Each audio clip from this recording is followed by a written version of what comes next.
Fang. An alien sci-fi romance. By Demelza Carlton.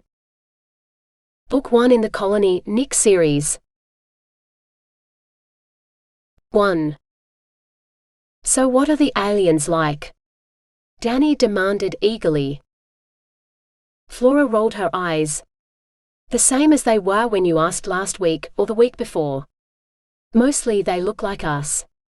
Just people. But some of them have different colored skin or horns or fur or scales, or you can see through them.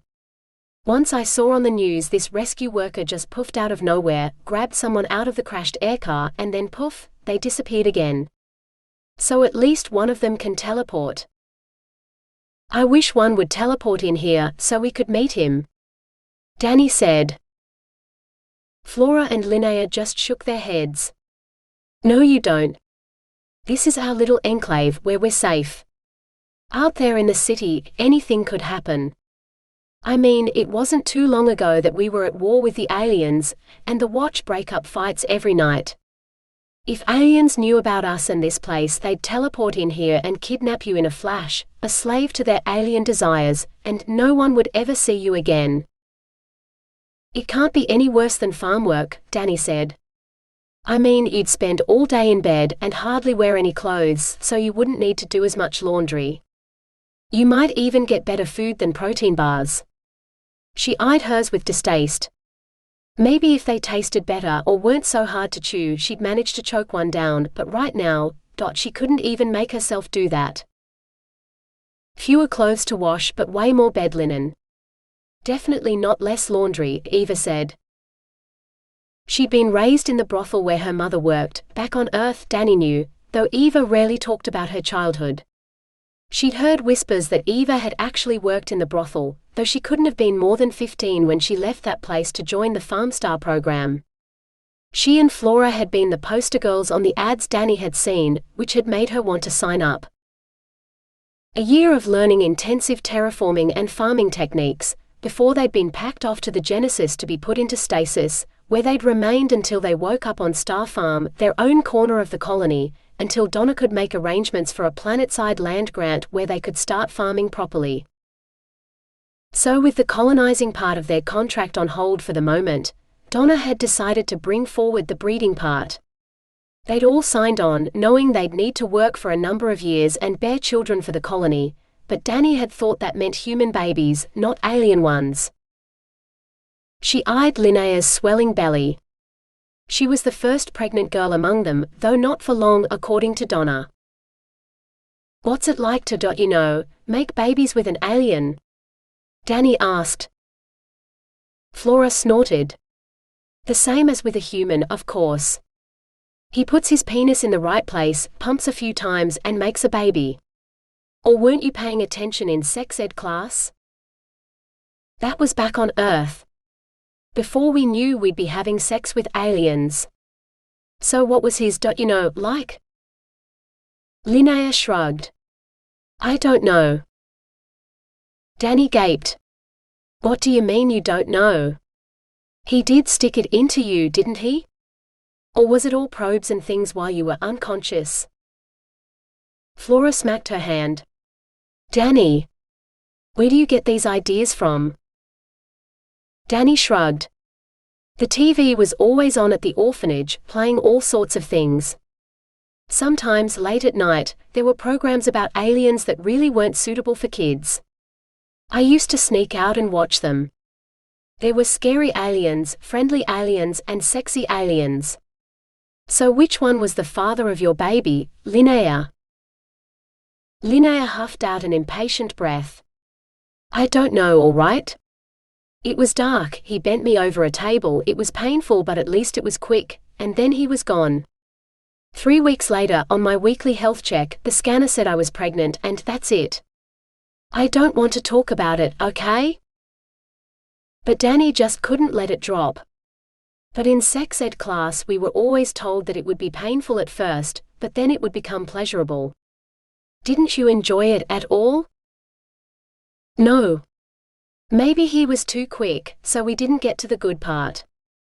What's it matter? In a few months, I'll give birth to the first baby I'm contracted to carry for the colony, and I'll only have to breed with an alien 3 more times before my body is my own. Yeah, but the same alien or a different one? Maybe the next one you get will be better at giving pleasure. Maybe he'll want you to carry all his babies. Or maybe you'll get to try out 4 different aliens, and choose the one you like best. Or... Enough, Dani. It's time to start work. Quick, finish your breakfast before Donna notices. She's coming over here. Flora rose to her feet, offering a hand to help Linnea up. She frowned at Rue, who was already halfway across the field with the best cedar. Suck up, she muttered. She's not, honestly. Rue just likes farming more than people, Dani said. Linnea sniffed. Yeah, but she makes the rest of us look bad for not being so eager to get started. At least I have an excuse for being slow now. She patted her belly. Dani reluctantly rose, and started to follow the others toward the equipment shed. Dandelion, stop. You are to report to the medical room for a health check. You haven't eaten in 2 days, which is unacceptable. The health of Star Farm depends on you staying healthy, or you'll let everyone down. You don't want to do that, do you? For a moment, she considered lying and saying she didn't care. Or that she couldn't eat because she was too excited about meeting aliens for the first time. But the first would land her in solitary for a week, and the second would see someone else take her place.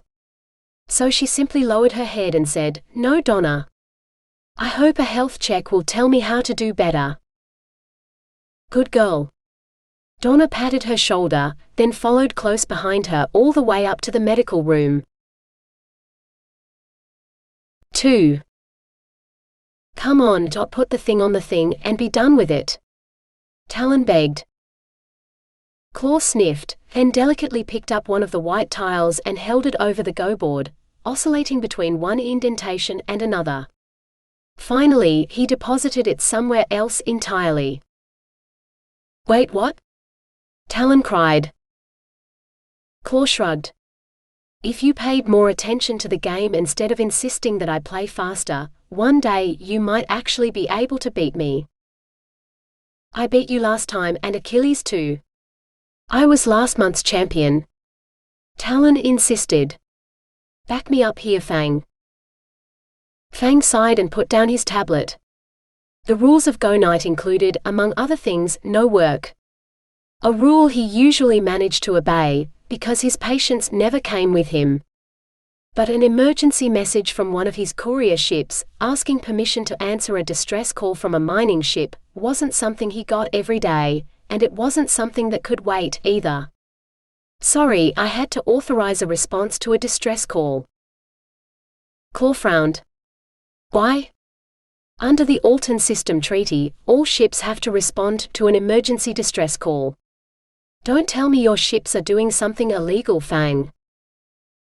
It's not a normal distress call. The mining ship isn't in trouble. They found wreckage and emergency pods, and they're asking for help to transport the pods to a facility that can get the people out of them. The question isn't whether they should offer to help, but who's paying, while my ships are contracted to the courier company. The courier company isn't responding, which means they don't want to pay, so he contacted me. My captains know it's company policy to take the cost of a delay out of their salary and bonuses, and this will be a big detour. But our cargo holds are much safer than the ones on the mining ship. So no, Claw, unless it's become illegal to go and save people, I and my ships are not doing anything illegal that I know of. Not that you should care anyway. It's not like you're writing laws anymore or trying to convict people who break them. I definitely prefer baking to law-breaking, but you're my friend, so if you needed legal advice, I might be willing to leave my nice quiet retirement to do a friend a favor, Claw said. Just as long as you'll still bring your bear claws to our next Go Night, Talon said, lifting the last pastry in a toast to its baker, before devouring it in 3 bites. The griffin shifter might look like a human now, but he always gulped his food like a griffin. Claw's hands sprouted claws, which he flexed for a moment before they disappeared. I always bring my bear claws. He reached over and placed another tile on the go board. And I believe I win. Talon swore. Fang laughed, and Claw folded his arms across his chest with a smug little smile. And as my winnings, I'm going to ask the two of you for a favor. This too was part of the rules of Go Night. The night's champion could ask whatever he would of the others, though usually he just ended up not paying for his food and drink that night, while the others chipped in to cover the costs. I'm going to a speed dating event on Friday night, and I want you both to come with me as my wingmen, Claw said. What? Talon exploded. Fang just shook his head. I don't date. I definitely don't speed date. And all the speed dating events I've seen around are trying to matchmake humans with titans to cash in on the mixed-race baby bonus. Human girls run screaming when they hear I'm a vampire, and we all know vampires aren't much use for breeding purposes. But where do little vampires come from? Talon asked. Fang shot him a dirty look. As if Talon didn't already know. The same place your mother pushed you out of. Only vampire couples aren't fertile unless they're fated mates and properly mated, and even then they're lucky to even have one kid, if they have any at all. He couldn't remember the last time he'd heard of a new vampire mating. Not since they'd arrived in the Auton system, that was for sure. Then you have to go along. What if your fated mate is waiting at the agency for you? Talon teased. Don't griffins mate for life too? What if you have a fated mate, and she's going to be at this event? Fang shot back. Claw patted the air. Guys. If either of you meet the love of your life, I will totally stand aside and excuse you from wingman duties for the night. Who knows what could happen at these things? I just need you both to go with me. I'll even pay for your tickets, food and drink. How's that? Talon perked up. Is this the one they do at Forge? Fang could already see Talon's mind working on the possibilities of racking up a huge bill on Claw's tab. No, it's at the First Shot Cantina. The dating agency that meets at Forge is run by Cupids, and it's all about looking for love, not specifically matching humans with titans. This one's more for people interested in breeding.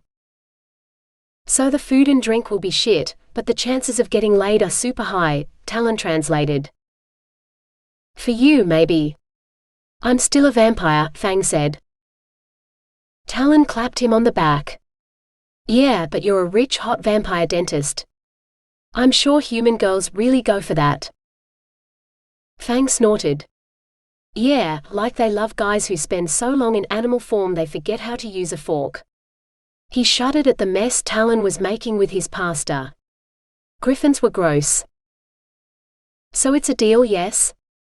All three of us, going speed dating at the First Shot Cantina next Friday night. I'll send you the time and other details to your tablets. Do not be late. Claw said, draining the last of his drink. I have bread to knead, so it'll rise in time for tomorrow, and my pastries won't make themselves. With a final wave, he was gone. You have time for another drink, or are you leaving too? Talon asked, turning to Fang. Fang checked the time.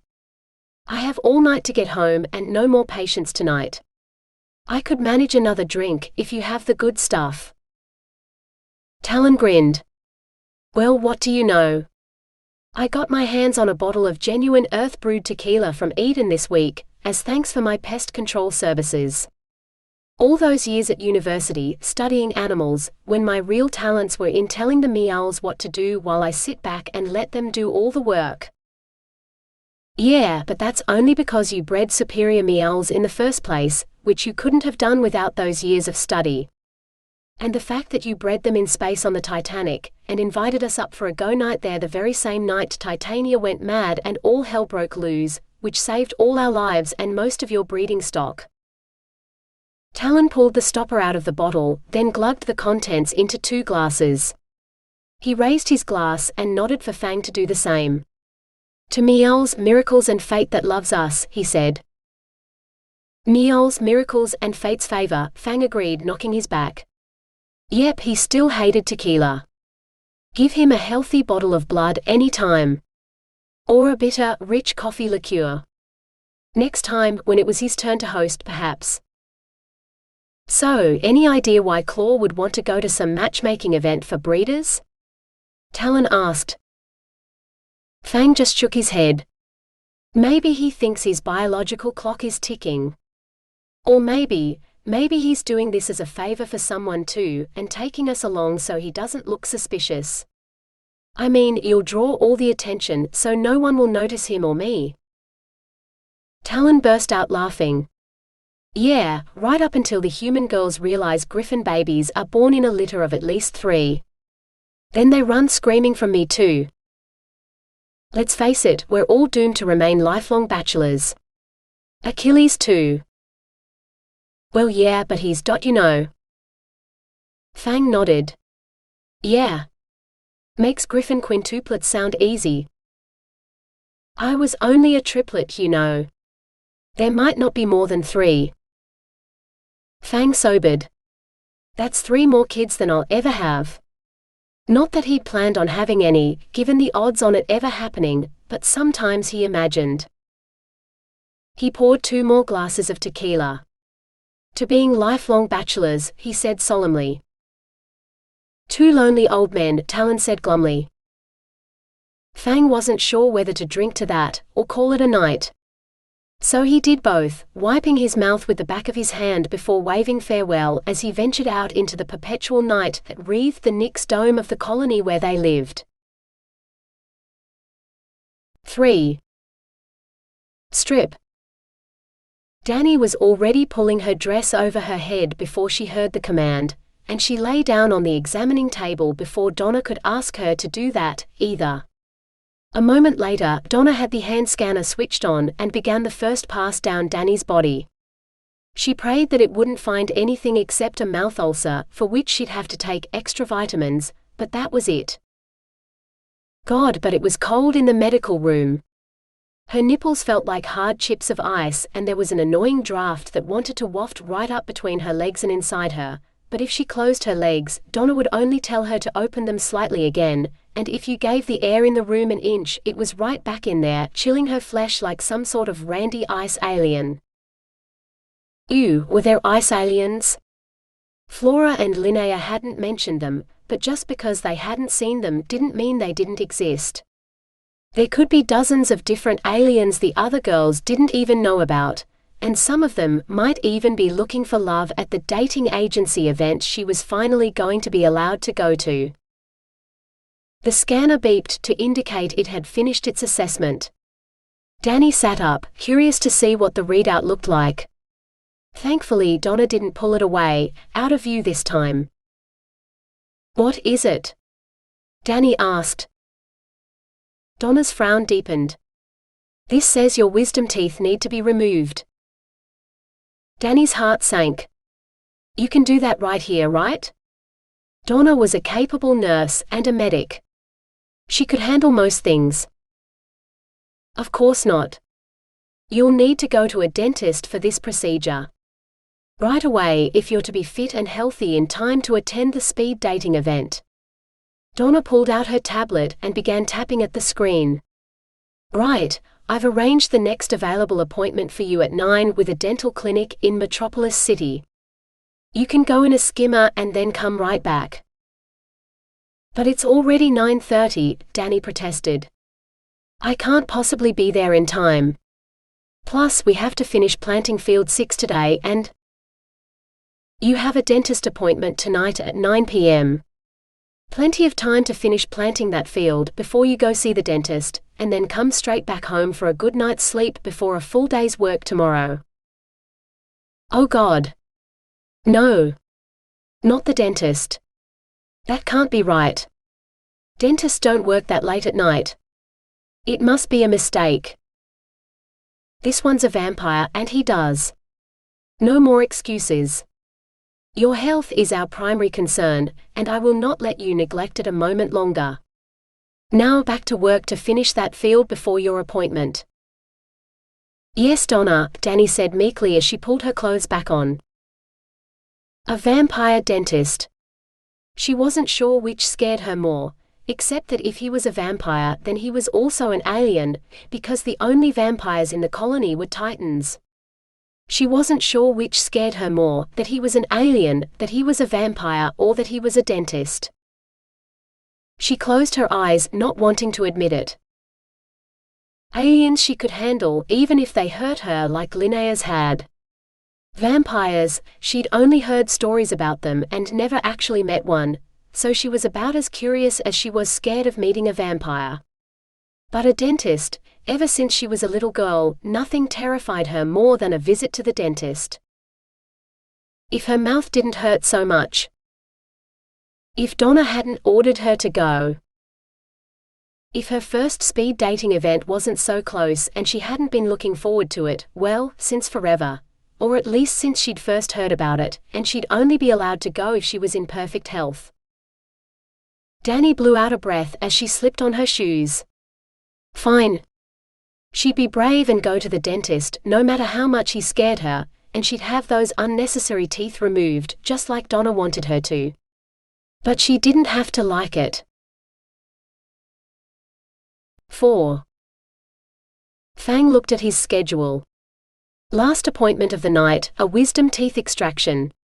Hang on, that couldn't be right. He always had his assistant book an anesthetist well in advance for those, because the mild pain relief he offered wasn't always enough when an extraction turned nasty, which they did, more often than not. How could Eliza have let this booking be made without making the necessary arrangements? A few minutes of fighting the booking system, and he had his answer. The appointment had only been booked today. Eliza mustn't have seen it before she left. Well, he'd do a quick examination on Dandelion, or that's what the booking system said her name was, and schedule another appointment to do the extraction when he could get an anesthetist into the clinic. Dandelion, he called, walking into the waiting room. Yes?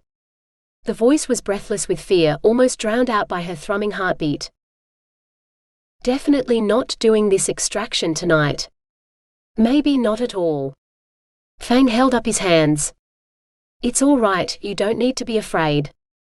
I can reschedule your appointment with my human colleague in a few days' time. She shook her head, and threads of gold parted from her plait, giving her a halo. It won't matter. He'll still be He's as human can be, I promise. Not a vampire at all, Fang said. She swallowed, opening her golden brown eyes wide. But he'll still be a dentist, she said softly. Realization dawned. You're afraid of dentists? This small shivering human girl pressed her lips together and nodded. I need my wisdom teeth extracted, and only a dentist can do it, she said. She rose, lifting her chin with the kind of determination Fang couldn't help but admire. Let's do this. Fang knew better than to stand in the way of that kind of determination. He gestured toward the treatment room, this way. Her heart rate didn't slow as she took her place in the chair, or as he lifted up the scanner to take some preliminary images before he even asked her to open her mouth. One look and he knew why she was here, fear of dentists or not. This one's impinging on the nerve. It must really hurt. And this one, have you been experiencing bad headaches lately? Dandelion nodded. Will the headaches go away once you take my wisdom teeth out? He hesitated. They might, if he managed to stay away from that nerve during surgery, but depending on how deep he had to go, he still might leave it partially exposed, which meant the headaches might even get worse. But she was waiting for an answer. Maybe. She seemed satisfied with this. And will I be able to eat again without my teeth hurting? Oh, easily. Tomorrow even, as long as you're careful. Nothing too hot or too cold or too hard. Protein bars. Fang nodded. Those should be safe if a bit tasteless. Wait, was that a smile? I didn't know vampires ate ration bars. If she'd been a Titan, she'd know it was rude to ask about a Titan's strengths and weaknesses. But most Titans knew vampires didn't just survive on blood, and they wouldn't have to ask, like this innocent human was. Fang sighed. Not willingly, but when needs must, I have managed to force one down. Actually, a vampire's diet is very similar to what most humans eat, with the addition of a requirement for fresh blood and, of course, as little sunlight as possible. I'm sorry, I didn't know that. I've never met a vampire before. He nodded. Now open your mouth so I can examine you, please. He flicked on the light. She squeezed her eyes shut and opened her mouth wide. Now if only she wasn't digging her nails so deeply into the arms of the chair. A quick glance only confirmed what the images had told him. Those need to come out. She nodded. Yes. Do it. Right now. He grimaced. The only thing is, it might hurt. I usually bring in an anesthetist for extractions, because she's licensed to use stronger stuff than what I have at my disposal.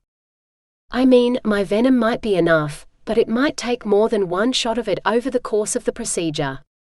And? Her eyes flew open. Did you say venom?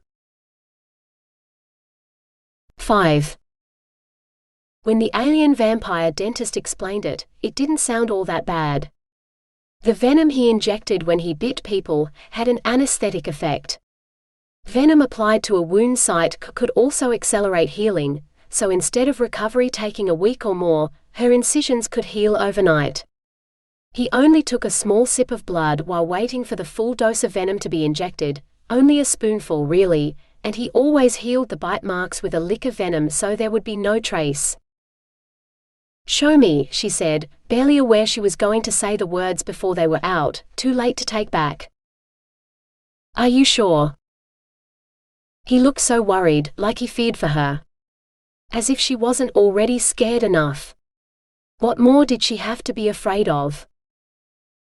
Bite me, she hissed. And he did.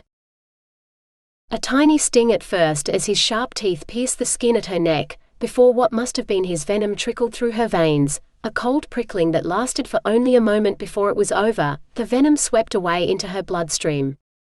The rasp of his tongue along the side of her neck made her freeze, and then it was gone. Just healing the bite mark. Nothing inappropriate, I promise, the vampire said as he moved to stand in front of her, pulling his mask back into place. How do you feel? My teeth don't hurt anymore, she said slowly. Then the venom hit her, like she'd injected a whole bottle of champagne into her bloodstream. Was that what an orgasm felt like? The edge of her vision grew fuzzy, so all she could focus on was the vampire's face. Do it. Just you. I trust you, she said. As she stared dreamily up into his kind eyes, which were all she could see of his face over the mask, she was surprised to realize it was true. Even if he was a dentist. An eternity passed, thought it seemed like only a moment, while she was lost in his eyes.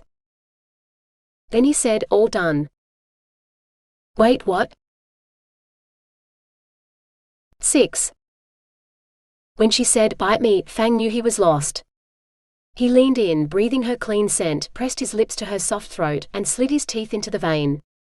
Just the tip, so he only had a taste while flooding her with venom before he forced himself to withdraw. He allowed himself the pleasure of licking her neck, cleaning away blood and bite marks before he swallowed. If he'd thought he was lost before, stars, that one tiny taste obliterated him. He literally saw stars and nothing else. It was better than an orgasm. Better than a dozen orgasms, all piled up on top of each other. When he could finally see again, he moved to stand in front of her, where he could see if he'd had the same effect on her as she'd had on him. No, surely she wouldn't look so calm and collected if he'd just given her a dozen orgasms. She'd be flushed, feverish, her lips parted and her eyes bright as she panted, begging for more just like he wanted to. "How do you feel?" he asked. It came out sounding clinical and professional. Not like he'd pitched a tent in his pants at all, even as he willed his erection to go down. She looked thoughtful for a moment before she told him her teeth didn't hurt anymore. Perhaps now he could send her away, so she could return for another appointment when there was an anesthetist present, and he wouldn't have to bite her again. Because if he did, he was afraid he'd lose control. "Do it. Just you. I trust you," she said. Her golden brown eyes glowed with sincerity. With belief. He could do this and earn the trust she was offering him. He forced himself to focus, wielding the tools of his trade with vampire swiftness, but he wasn't fast enough. When she hissed in pain, he was forced to remove his mask and bite her again. Just the tip, he told himself, to take as little as possible, but even those few drops burned him like fire, unable to stop himself pitching a tent again. Finally, the surgery was finished, but he had one more trick he'd promised to perform for her. "Close your eyes so that I can heal the incisions," he said. Obediently, her eyes drifted shut. Normally, he'd drip a little venom onto his gloved fingers and rub it along the wounds. But he wanted to give this brave girl more than a few drops. He wanted to heal her completely if he could. Venom pooled on his tongue as he hesitated. Then he struck. He leaned in, pressing his lips to her open mouth, and swept his venom-coated tongue around her mouth, following the taste of blood until there was none left. Not a trace of blood or any sign that she'd had surgery. He longed to keep kissing her, but he knew he could not. Instead, he forced himself to straighten and take a step back. "All done," he said, wishing it were not true. He'd done the best work of his career, but he could never tell anyone, because he could lose his job over that one kiss. She winced as she sat up, feeling her face. More than ever, he wished there was an anesthetist here to help with her pain. "Does it hurt?" he asked. She bit her lip and nodded. "I will give you a prescription that you can take to the pharmacy, some pain relief that should help over the next few days. But as they're closed now and won't be open until morning, would you like another shot of venom to tide you over until then?" he asked. Again, she nodded. He leaned in, not daring to touch her any more than necessary, but her scent was intoxicating now, as if the more time he spent with her, the more drunk he became. "Just a tiny prick," he whispered, more to himself than to her, before he pierced her again. A full shot of venom, then a second, he pumped into her, willing it to be enough to tide her over until morning, before he added a third, unable to bear the thought of her in pain because of anything he'd done. Then he pulled away, rushing to stand behind the reception desk before she could see his rock-hard cock trying to escape his pants to impale her. He swallowed, forgetting that he had a mouthful of her blood. The stars appeared for only a moment, before they went nova. Oh stars! Fang had to grip the reception desk with both hands to stay upright as 100 or maybe 1,000 orgasms seemed to hit him all at once and... Well, that was one way to end an erection, even if he now needed clean scrubs. 7. Dani daydreamed for the whole skimmer ride back to Star Farm, as well as Donna's scan in the medical room, which now claimed she was a picture of health. She crept into the dormitory, having to feel around for her bunk so as not to wake anyone by turning on the light. Then she fell into bed and possibly the best dreams she'd ever known. Because in her dreams, she wasn't alone in bed. Instead, she shared the sheets with a lover who wanted to kiss her everywhere all at once, and in the dream he could, until the tingles all over her body had her panting, begging for more than just his lips. And her dream lover gave it to her. There was no pain, unlike Linnea's clumsy lover, only pleasure that went on and on and on. Through all of it, all she could see of him was his eyes in the dark. Kind eyes above a mask. In the morning, the other girls asked where she'd been, and she told them she'd had a dentist's appointment. She received a few sympathetic nods but no questions, thank goodness. At breakfast, the dining room was filled with excited chatter about the upcoming speed dating event. "That was tonight?" She'd completely forgotten about it, too wrapped up in fantasies about the alien vampire dentist with the kind eyes. This was exactly what she needed. An alien lover to chase all thoughts of the dentist out of her head. It wasn't like she could date a dentist, no matter how kind he might be. But if another alien vampire turned up, she might happily tell him to bite her. 8.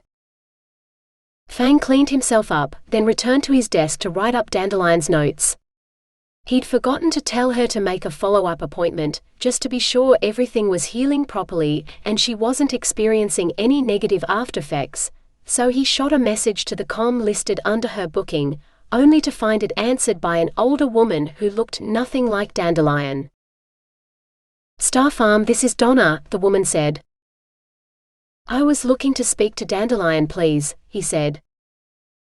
Dandelion is a member of the Star Farm Collective. All communications pass through reception before they are forwarded through to the relevant member of the collective, she said. "Please state your message." Dandelion needs to make a follow-up appointment. "I'm her dentist," Fang said. Donna squinted at the screen as if staring at something other than Fang. "How soon?" "Tomorrow," he wanted to say, but he'd promised to attend the dating thing with Claw tomorrow. "In 2 or 3 days' time," he said instead. "How about 9 p.m. in 2 days?" Donna asked. "That would be perfect," Fang said. "Then you will see her then." The call ended, leaving Fang staring at a blank screen. He did not like that woman. Especially when she prevented him from speaking to Dandelion. Suspicion prickled the back of his neck, so he typed Star Farm Collective into his tablet and hit search. It was listed under the directory of all colony businesses, as an all-women farming collective, formed on Earth to terraform Elysium. Unusually, the women of the Star Farm Collective, under its original name of Farm Stars, had been some of the original colonists actually selected for the Alton system. They'd volunteered and been selected for the colony, and had gone into early stasis aboard the Genesis, before cargo was loaded. Unlike most of the humans now living here, who'd climbed aboard the vessel to escape the destroyed space station where the ship was being constructed. She must have been very important back on Earth, to have been loaded onto the ship first, when so few of the selected colonists had made it aboard. Likely some rich man's daughter, which explained why she had a bulldog of a secretary like Donna to make her appointments for her, and monitor her communications. Dandelion's father likely didn't think a dentist worthy of even looking at his daughter, let alone talking to her. Maybe the man was right. After all, Fang only had his dental practice and a small fleet of courier ships to his name. Hardly enough to impress a princess who'd been promised Elysium. It was a good thing he'd agreed to go to that dating thing with Claw and Talon, he decided. Maybe he would go in, hoping for a hookup.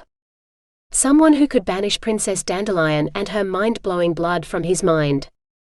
Best to get it out of his system before he saw her again. He'd been lucky this time, and he didn't want to lose control again.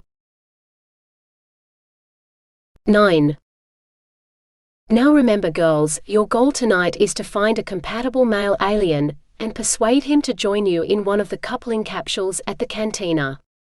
The future of the colony is riding on you girls, so drink your fertility boosters, and let's go.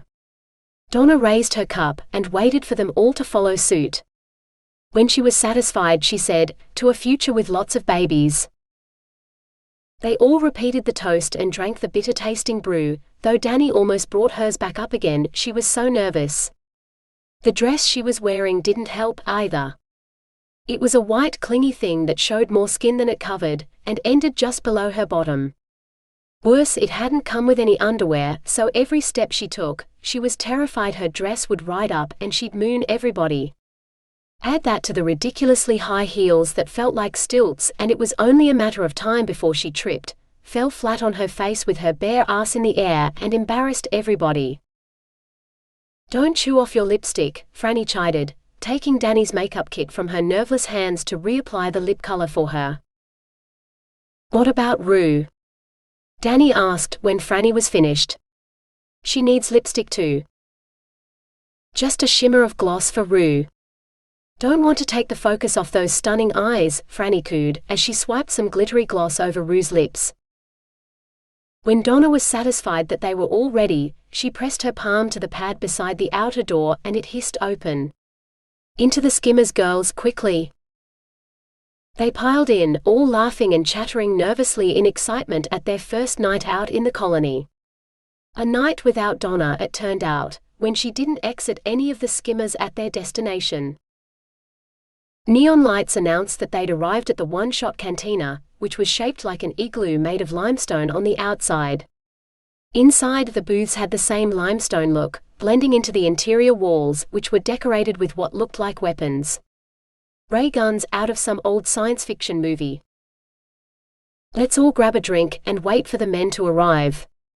The Intergalactic Dating Agency has booked out the entire place for the night, so any man here is looking for love just as much as you are.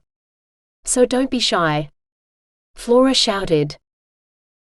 Somehow everyone else seemed to have a drink to raise as they shouted their agreement with Flora, who appeared to be in charge tonight.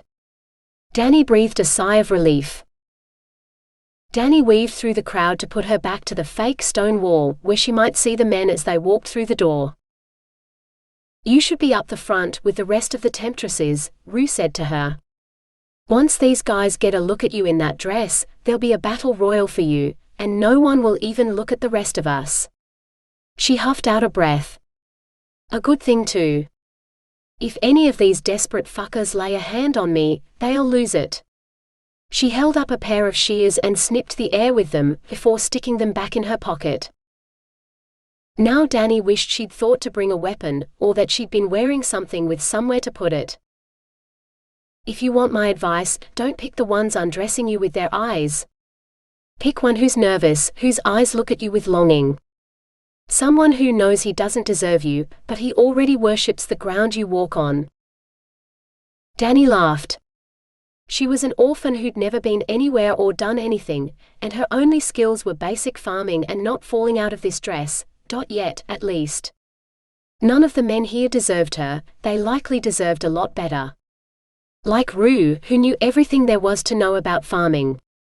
Or Franny, who could cook and paint and do amazing makeup. Or Flora, who... Heads up. Here they come. Aliens. So many of them. Big ones. Hairy ones. Ones with horns. Skin every color of the rainbow. And her dentist. Dani's eyes met his and her heart stopped. 10.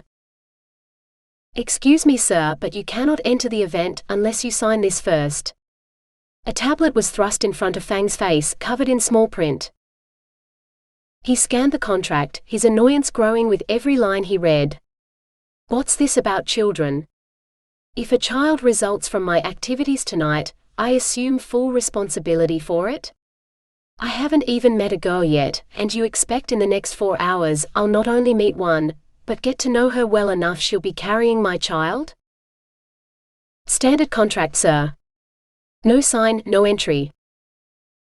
Claw barged in front of Fang, seized the tablet and signed his name. Then he handed it back to Fang. Just sign it. Wear a condom if you want. I brought 3 boxes. He shoved one into Fang's pocket and waited, staring pointedly at the table. Oh, fine then. Fang signed his name. Enjoy your night, sir. The waiter or whatever he was thrust his tablet at the next man. Talon appeared at Fang's side. Ready to help an old bear get laid? Fang scanned the room. A flash of gold caught his eye, then held it, before his eyes drifted down to her face. Whoever she was absolutely lovely. Golden hair piled atop a heart-shaped face, with blood-red lips that begged to be kissed. All he could see of her dress was the white collar that circled her neck, but he didn't need to see anything below the neck to know she was the most beautiful woman in the room, and the one he wanted to spend the night with. The old bear can fend for himself. I feel like hunting tonight, Fang said. Talon gave a whoop, but Fang ignored him, headed to the bar. A glass of baijiu for me, and a drink for the lady in the white dress over there. He pointed at the golden beauty. Come to think of it, her hair was the same color as dandelions, though she looked older. Maybe he should have picked someone who didn't remind him of one of his patients. A busty brunette, like the one eyeing him from the other end of the bar. But his eyes found their way back to the golden girl, only to discover she'd vanished. Wait, where is she? The bartender just shrugged and asked for payment. Absently, Fang swiped his chip across the scanner, waiting for it to beep its acceptance before he seized both glasses and set off in search of the girl. 11. Ladies, find your tables. In a moment, once you have all taken your seats, the gentleman will join you, announced a shirtless little man with hooves instead of feet. Just pick the table with your number on it and sit down. Dani looked around desperately for the table marked with a 6. It was on the far side of the room, right in front of a sign that pointed to the coupling capsules. Well, she wouldn't have to go far if she wanted to have her way with the hot alien vampire. She would not think of him as a dentist because he wasn't at work, and she wasn't in that awful chair with all those whirring things on the table in front of her and… Hello, little virgin. I know you have orders to seduce a man tonight. I'll save you the trouble if you just stand up right now and say you've chosen me for the night. The voice was dark and seductive, just like its owner, but she'd never seen this man before in her life. How could he possibly know she'd never?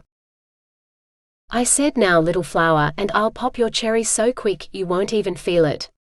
If you don't, I'll make your deflowering so slow and painful you'll never want another man again. Because Falcon promised you to me tonight, and I will have you, but the longer you make me wait to fuck you, the more I'll make you hurt. Dani's heart fluttered in her chest.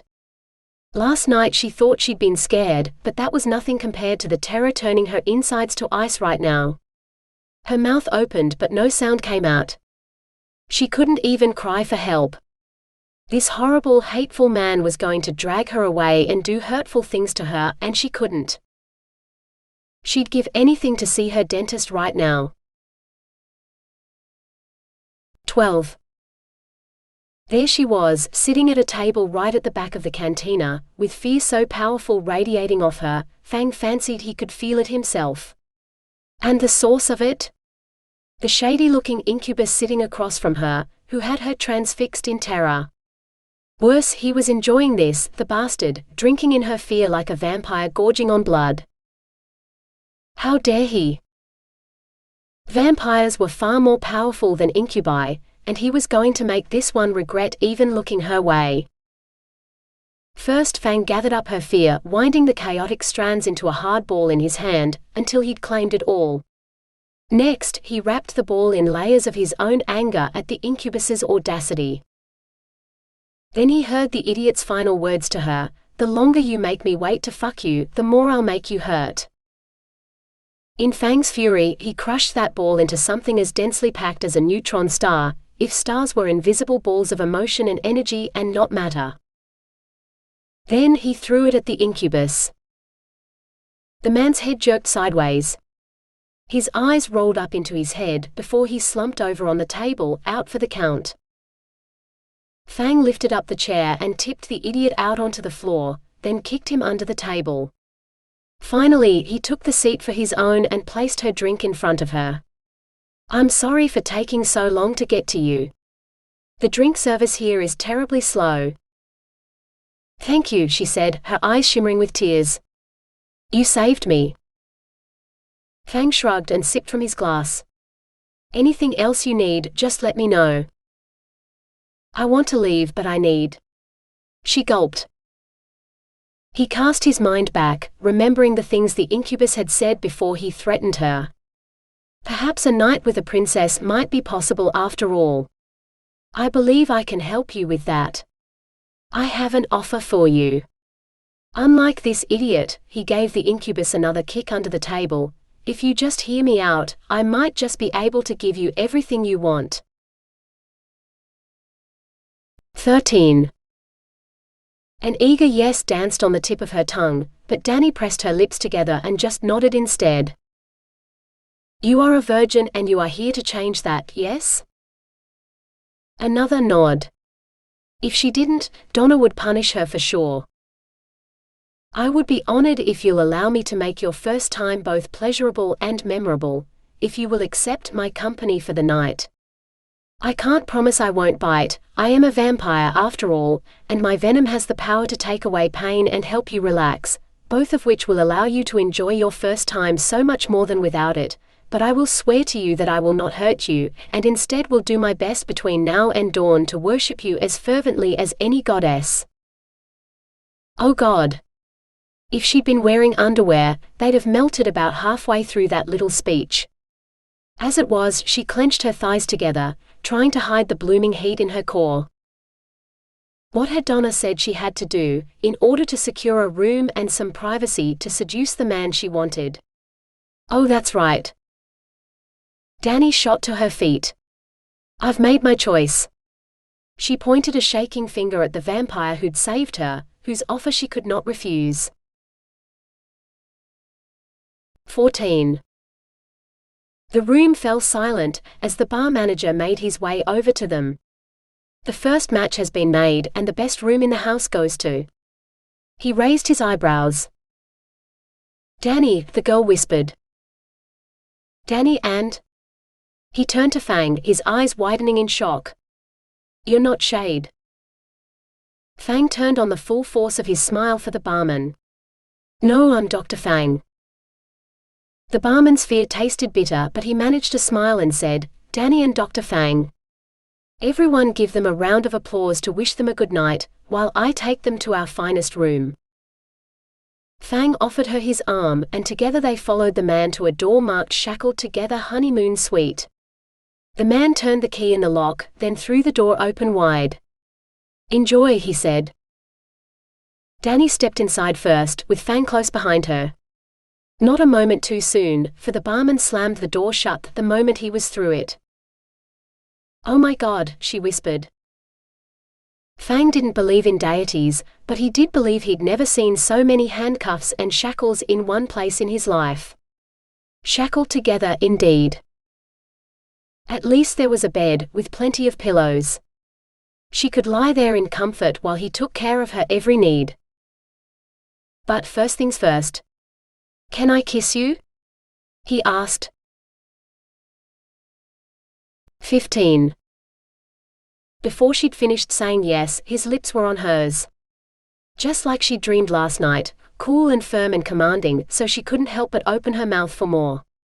And it was almost like he could read her mind, because he gave her exactly what she wanted. Her tongue danced with his, and he tasted almost like citrus. No, like champagne, with a fizz that infused deep into her blood. Just like when he'd bitten her and it had felt like. He broke the kiss and ducked his head, wiping his mouth on the back of his hand. Please forgive me. I don't know what's gotten into me. My venom sacs don't normally do that, and definitely not on a first date. Perhaps I should kiss you somewhere else instead, until I can get them under control. He dropped his lips to her neck. Dani felt lightheaded. Perhaps it was the venom she'd inadvertently swallowed. This won't poison me, will it? She asked. Or turn me into a vampire too? He chuckled. Oh, of course not. My venom only relaxes you and dulls pain. Turning you into a vampire would require us drinking a large quantity of each other's blood, which would leave us quite lethargic, and me unable to give you the memorable night of first-time sex that I promised. As it is, it might be some time before I can bite you, as my venom sacs appear to be empty, something that's never happened before. But there's plenty more of you I can taste while I recover. Vampires suffered from premature ejaculation of their venom sacs, Dani realized slowly. There was so much she didn't know about aliens, or even just vampires. You wish for me to stop? Dani realized she was still shaking her head. She stopped. No, I don't want you to stop. I want more kisses. Please. As you wish. His mouth descended on her neck once more, before he kissed his way down to her collar. He continued down the V between her breasts, and the champagne trail in her blood followed him, all the way down to her navel before it settled in her core. His hand slid up her thighs, catching the hem of her dress as he edged that upward too until he gasped. "You're not wearing any underwear." He dropped to his knees, where he couldn't help but see all of her private parts on full display. She wanted to squirm away from his scrutiny until she felt his lips on her thigh, freezing her in place. "Open your legs a little more so that I can taste you," he said. His breath wafted inside her and she couldn't move. Couldn't think. Strong hands parted her, then his tongue rasped over her flesh, lingering on her clit until she feared her knees would no longer hold her. She was going to melt into a puddle on the floor in 3.2. Two firm hands cupped her bottom, lifting her legs over his shoulders. "Wrap your legs around me," he said, and she did, hanging on for dear life as he devoured her. The noises coming out of her mouth were more animal than human, but she couldn't seem to stop. Didn't want to stop as his tongue spiraled her pleasure higher and higher, his hands kneading her ass like she needed. "Oh my God, Fang," she cried out, as what had to be an actual orgasm exploded in her core, bigger and better than anything she'd imagined in her dreams. She was dimly aware of him carrying her to the bed, as soft sheets replaced his hands beneath her bottom, so he could wrench the barely there dress off her completely. Until she lay naked on the bed before him, staring up at a body that belonged to a statue, more than a man. Every muscle clearly defined beneath his skin, from the strong arms that had lifted her effortlessly, to the ridged abs she wanted to lick, and down to. "Will you be able to fit that inside me?" she blurted out. The statue moved and smiled. "When you're ready for me, I will give you all of this and you'll want more," he said. She licked her lips. That sounded amazing. Better than a dream. "Do it. Give it to me. But I have more pleasure to give you first, before you are ready for me. Be patient, my princess." He climbed onto the bed and stalked toward her. He pressed his lips to her thigh. "So sweet. Would you let me bite you right here?" "Yes." It came out as a moan of longing. But he didn't bite her. Instead, he slid his finger inside her, thrusting slowly in and out as if he was testing her before giving her all of him. "So incredibly tight. Once I'm inside you, I'll never want to leave, Dani." Her heart skipped a beat as his tongue caressed her name. Then he added a second finger to the first, stretching her, and she gasped. "See? Not ready for me yet. But you will be. I promised you a night of pleasure, and it will be all pleasure." "Oh God, yes." She couldn't move. Couldn't think about anything but his fingers, sliding in and out of her, as he touched his tongue to her clit. His tongue spiraled more slowly this time, matching the steady thrust of his fingers, pushing just a little bit deeper each time as he pulled her closer and closer to the edge of another climax. "Please, oh please," she heard herself say. Instead of relenting, he took his tongue away, only to replace it a moment later with the rough pad of his thumb. Closer, closer, oh so close. Something sharp stung her thigh, flooding her veins with champagne bubbles a moment before her orgasm hit, and she could neither see nor hear, only feel as pleasure flowed through her, wave after wave after wave. "Good girl." His growl dragged her vision back to his face as she felt a third finger slide inside her, stretching her even more. "You're so wet. Almost ready for me. But I need you to come for me again, Dani. Will you come for me?" Anything, she tried to say, but all that came out was a wordless moan as his fingers rubbed against a sensitive spot inside her, perfectly in time with the press of his thumb on her clit. Maybe he was moving his fingers faster this time, or maybe she just wanted it more, but this next orgasm came rushing toward her without warning, and she wanted. "Come for me, Dani," he growled. "Only if you bite me," she panted even as she felt her control slipping. She barely registered the scrape of his fangs on her other thigh before twin waves of euphoria crashed into her, multiplying her pleasure 1,000-fold as his venom combined with her orgasm. It felt so incredible she feared she'd cry. When her vision cleared, she found herself sitting on Fang's lap, wrapped in his arms.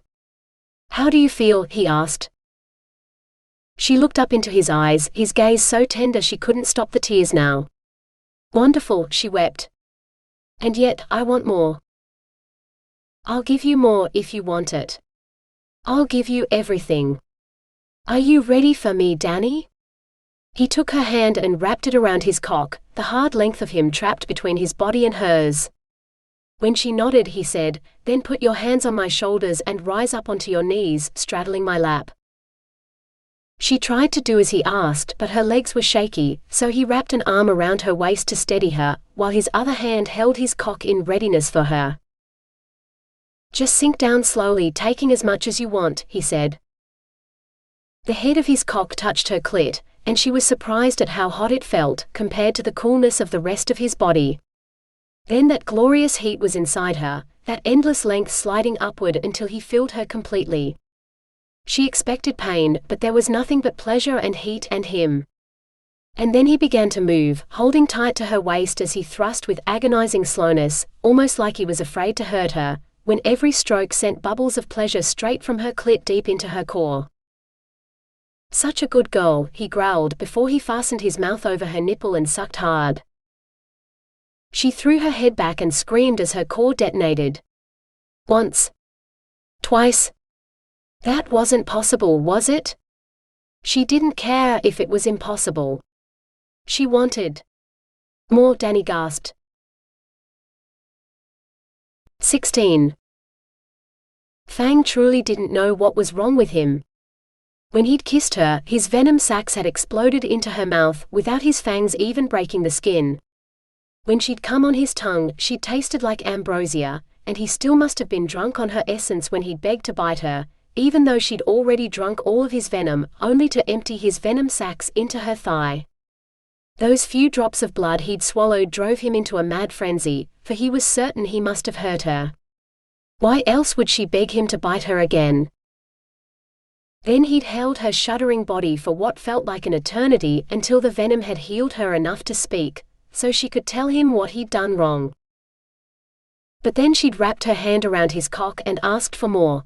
It had taken every shred of his self-control not to thrust up, deep inside her, as she'd bravely lowered herself onto his lap. He'd waited every moment for a hiss of pain or a wince from her, but it appeared all that venom had done its work well, freeing her from pain so she only felt pleasure. Whereas Dani's flesh wrapped so tightly around his cock wasn't just pleasurable, it was absolutely exquisite. Just as he'd suspected, he wanted to stay inside her forever. Then she began to move exactly right, and it was all he could do not to explode early. So he focused on her pleasure instead, listening for that little hitch in her breathing that meant she was close, but then he'd gotten distracted by her delicious breasts, bobbing so beautifully before his face, and he hardly knew what he was doing before he took one nipple in his teeth and… Stars, when she squeezed his cock like that, he'd almost lost his mind. Still she begged for more. He wasn't going to be able to resist her much longer, he knew. Next time she clenched down on his cock, he'd blow right along with her. He tipped her onto her back into a pile of pillows, her hair spreading out beneath her like a golden halo. So beautiful. He lifted her legs up over his shoulders, leaning in to give her more of him, just like she wanted, thrusting to the hilt, hoping he wouldn't hurt her. More please, she begged. Stars, he wasn't going to last much longer. And black holes take him for a selfish bastard, but he wanted to hear her screaming when he came. He'd gotten the angle just right, her breathy little moans told him, and he pounded into her, desperate to push her to the brink before he finished. Come for me, Dani, he growled before the world went white. When his vision cleared, he had his lips against her throat, and the taste of her blood on his tongue. His cock was still wedged into her heavenly heat, but it wouldn't be long before he slipped out, and he needed to clean up the mess he'd made. Actually, he should probably make a start on that while she was still lying there, stunned. Stars, he hoped he hadn't taken too much blood. He'd never lost control like that before. If he'd hurt her. He washed up at a small basin in the corner of the room, then brought a towel over to take care of her too. Just looking at her wet pussy had him hardening for another round. He'd promised her a whole night of pleasure, and he intended to keep his word. She blinked at him, then smiled. His heart swelled in his chest. "How do you feel?" he inquired, as if they were in his clinic, instead of in a kink bordello where he'd just fucked her within an inch of her life. Her eyes lit up. "I've never felt more loved in my life." Then joy turned to horror. "Oh my God, I have to go." She leaped off the bed, struggled into her dress, and was halfway out the door before he had the presence of mind to call after her. "When can I see you again? Next speed dating thing maybe?" But it wasn't Dani's voice. Instead, the officious fawn with the tablet stood in the doorway, not seeming to care that Fang was naked. "Now, I have a survey for you to fill out about the service you received tonight. Did it meet with your expectations?" He hadn't had any expectations about his night here. Only to discover that meeting Dani had exceeded his wildest dreams. And the most incredible woman he'd ever met, the first girl he'd ever even considered forever with, was gone. Well fuck. 17. The morning after the most memorable night of her life, Dani was surprised to see the world hadn't changed. Protein bars for breakfast, washed down with vitamin water, before trudging up to the freshly turned soil in Orchard 3 to plant the newly arrived orange tree seedlings. When her thighs burned every time she leaned down, or her insides ached with emptiness for the feel of Fang and his heart-stopping orgasms, she pressed her lips together and tried to ignore it. Maybe the others hadn't enjoyed their night as much as she had. She'd left to be alone with Fang so early in the night, she hadn't even noticed which men the others had chosen to spend the night with.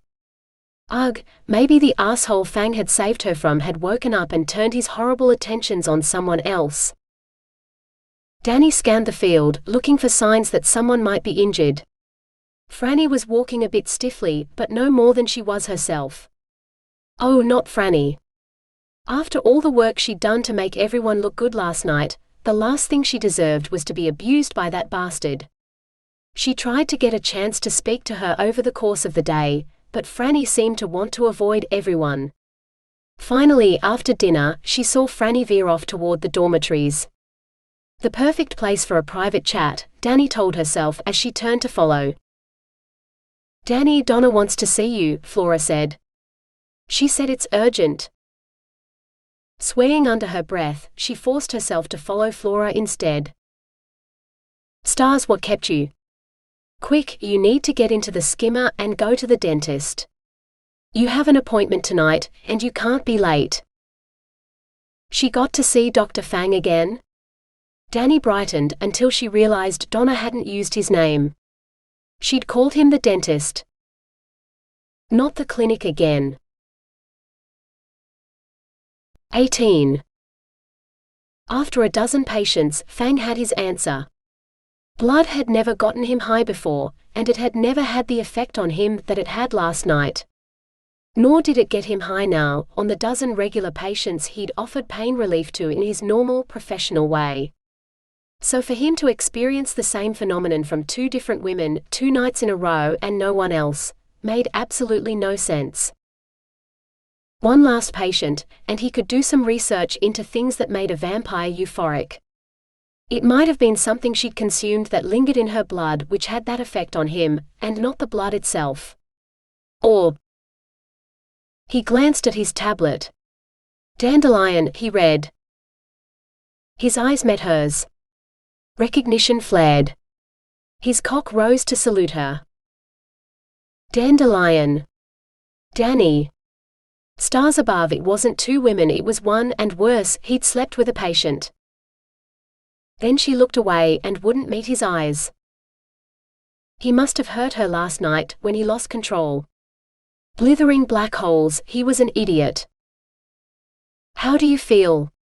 Is there any pain? He asked. She nodded. A little, she said, still not looking at him. Let me give you something for that, he said, stepping in close behind her. He allowed himself to inhale her scent for only a moment before he bent his head to bite her neck, swallowing back his moan as a few drops of her blood hit his tongue. Thank you. The word sounded forced. He'd definitely hurt her. Stars? If you'll just take a seat in the chair, I can check to see how well you're healing, Fang said. She climbed stiffly into the chair, then gripped the arms with white-knuckled fingers. Still not looking at him. If you could just open your mouth. She was healing well. Not surprising after she'd swallowed a mouthful of his venom. For all the unprofessional things he'd done, from kissing her through to giving her orgasm after screaming orgasm, at least he'd done his actual job properly and not hurt her doing that. It was a small mercy, especially knowing he had hurt her last night. He wanted to ask her what he'd done, and what he could possibly do to make it up to her. Stars take it, he wanted to ask her if she'd be willing to switch dentists to one of his colleagues, and go on another date with him. But he could feel the fear radiating off her, so he knew he had to wait for her to say something first, or he'd ruin any chance he had of another amazing night with her. Is the prescription I gave you for pain relief effective? I can give you more if you like, he ventured. She shook her head, then considered. Perhaps a little more venom might help. If he'd caused her pain, then he owed her every drop in his venom sacs. He bit her neck, trying to pump as much venom into her bloodstream as possible while taking the smallest sip of her blood. When he withdrew, he realized he still had one full venom sac. Quickly he bit her again, giving her all he had. Only this time he'd struck a vein and ended up with a mouthful of her blood that he didn't dare swallow until she was gone. There we go. You're all done, he mumbled with his mouth full. He managed to keep it together until she left the clinic, before he bolted for the bathroom. He dropped his pants, fisted his aching cock, took a deep breath and swallowed.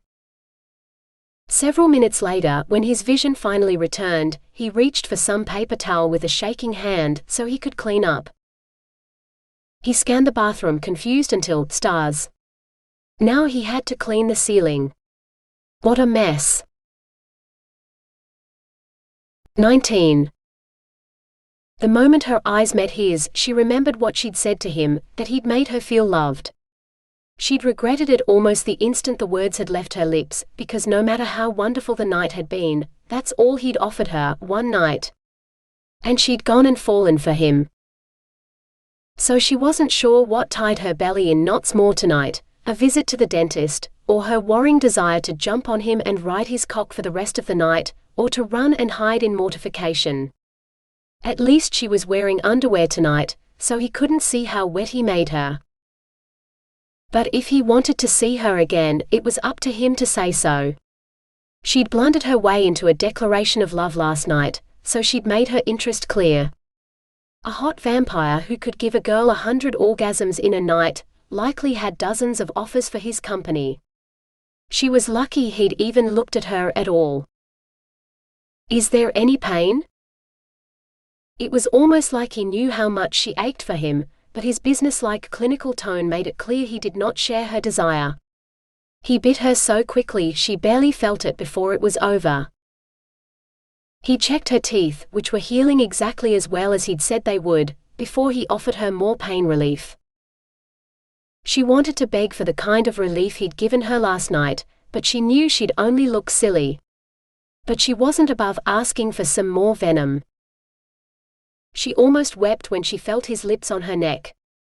One bite just as quick as the first before he swore and bit her again, lingering like he was considering giving her more. Like the kind of relief she really wanted, instead of just a taste. For a moment Dani dared to hope. Then he withdrew, rushing her out of the clinic so fast she was outside before she realized what was happening, and the doors were already closing behind him as he dashed off. To spit her blood out most likely, because he didn't want any part of her anymore. Alone in the skimmer, she let the tears fall where no one would see, so that by the time she reached Star Farm, no one would ever know how silly she'd been. 20. The weeks came and went. There were other speed dating nights, but Donna sent other girls instead of Dani, who just went to bed, like any other night. Not that she cared. She had no desire to watch Fang bestow his glowing smile on some other lucky girl, who'd be left with one glorious night to remember for a lifetime of longing. Nor did she want to feign interest in some other man, no matter how hot an alien he was. When she woke up one morning with her breasts aching, she welcomed it, because that meant it was her period and no one would question her if she lay in bed a little later complaining of cramps. That evening, she lined up for her weekly health scan, wishing she could just skip it and go to bed early because she was tired. But she couldn't miss her health scan, because she needed to ask Donna for her monthly supply of pads. Finally, it was her turn. Donna held the scanner over her belly for longer than usual. Perhaps she could actually detect that her period was about to start. Good, Donna said, then waved for her to go. Next. Wait. My period's starting today. I need supplies, Dani said. No you don't, Donna said, beckoning the next girl. Next. But, Dani began. Stop wasting my time or I'll stick you in solitary, Donna said. Next. At least her period hadn't actually started yet. Maybe Dani had gotten the dates wrong, and her breasts were aching for some other reason. Aching to be cupped in a pair of long-fingered hands as he lowered his lips to suck on one nipple, then the other, fangs scraping over sensitive flesh. She dreamed about him last night, doing all sorts of things. It was the aftermath from the dream, that was all, that her body thought was real.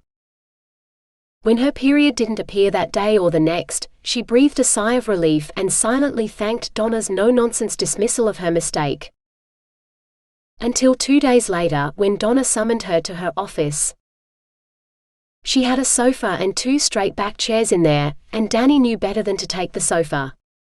Good posture was a key element of good health, she'd heard Donna say often enough, as she straightened her back to sit properly in the plastic chair.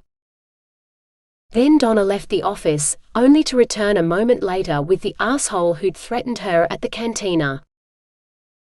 I'm sure you remember Shade, Dandelion. After all, you're carrying his child. That means, in accordance with the contract you signed with the Intergalactic Dating Agency, that you will pay for your child. Antenatal care, the birth, as well as the child's upkeep until they reach adulthood. So, if you will refer to the detailed cost outline I sent you, you can choose between a lump sum or a payment plan. Alternatively, if you wish to raise the child yourself at your own expense, our only payment option is a lump sum, as once you take sole custody of the child, we waive all responsibility for it. So, which option do you prefer? Dani couldn't seem to close her mouth. Pregnant? To this guy? No, there had to be a mistake. I didn't fuck the bitch, even if you and Falcon promised her to me. Some other guy's the father, not me, even though I paid for her. And you're not going to get another cent out of me unless you rip the baby out of this slut's womb, and then personally hold her down while I fuck her until she's carrying my kid, like I paid for. Shade leaned over Donna, like he meant to hit her or something. He's right, Donna, we never, Dani began, only to be cut off by an explosion of pain in her cheek. Shut up, slut, unless you want me to slap you again, Shade warned. Dani tasted blood and wisely decided to stay silent. She wished she could leave, but she knew she couldn't unless Donna dismissed her. And she didn't want to leave Donna alone with this horrible, violent man either. Donna rose jerkily from her seat, her face unusually pale. So sorry, Mr. Shade. I won't take any more of your valuable time, and I shall notify you when the procedure is complete. A moment later, she was ushering Shade out of her office. Dani only had a moment alone, but her thoughts whirled faster than she could follow. She was pregnant? With Fang's child. How wonderful. Maybe she would get to see him again after all, especially if they had a child together. When Donna returned, her face had gone from white to red with anger. "Whose child are you carrying?" she shouted. Dani shrank away from the enraged woman. "Fang. Dr. Fang.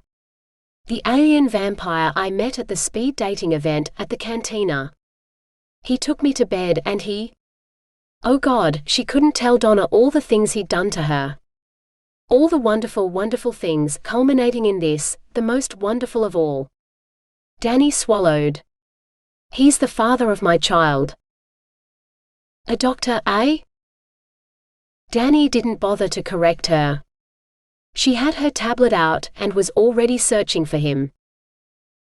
"Oh, interesting. Very interesting. Perhaps we can salvage something out of this situation, even if you were stupid enough to open your legs for the wrong man. But a bidding war between two rich men might make it all worth it. You might even get to keep the child." "Wait, what?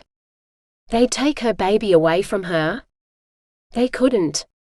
Even back on Earth, they wouldn't separate a mother from her child without good reason." Then it dawned on her, Donna had promised Shade she'd have a procedure. "I won't have an abortion. I won't. You can't make me."